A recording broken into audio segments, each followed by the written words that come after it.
We've just had a written statement from Prince Harry's team. I can read it to you now. It says, "Our mother was an incredible woman who dedicated her life to service. She was resilient, brave and unquestionably honest. The ripple effect of a culture of exploitation and unethical practices ultimately took her life. To those who've taken some form of accountability, thank you for owning it. That is the first step towards justice and truth. Yet what deeply concerns me is that practices like these, and even worse, are still widespread today. Then and now, it's bigger than one outlet, one network, or one publication. Our mother lost her life because of this, and nothing has changed. By protecting her legacy, we protect everyone and uphold the dignity with which she lived her life. Let's remember who she was and what she stood for." So that's the statement there from Prince Harry following the publication of Lord Dyson's report earlier on today. I suppose at times like this, I should be saying to you, look, these are deeply unusual statements, aren't they, from Princes William and Harry, the personal nature, the tone that they struck. But perhaps we're all too quick to forget the fact these two men lost their mother as young boys.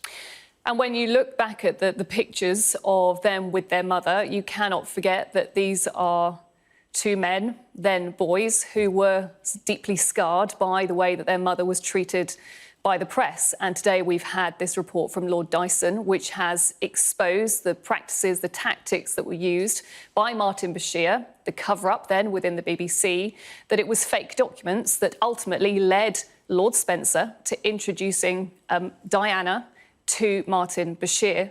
But yes, it is absolutely extraordinary. I think if we take Prince William's statement first, the fact that he decided that he wanted to step out in front of the cameras, he didn't just want to put this down on paper. He's also released it on his own social media this evening. I think the fact that he talks about the fact that this made my parents' relationship worse, the fact that he also goes on to say, and this is something certainly I hadn't thought of, that actually if the complaints and concerns first raised in 1995 were actually investigated properly, then his mother would have known that she'd been deceived before she died.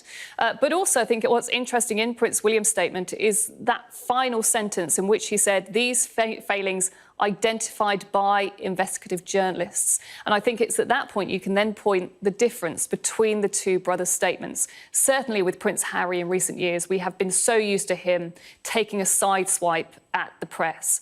Yes, there is a great deal of heart and upset within the statement from Prince Harry, the fact that he says that ultimately these unethical practices took her life.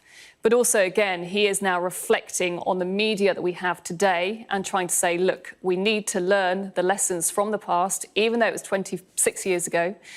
But yes, I think at least here, we know the brothers have had their differences, but they are tonight united in condemning the BBC.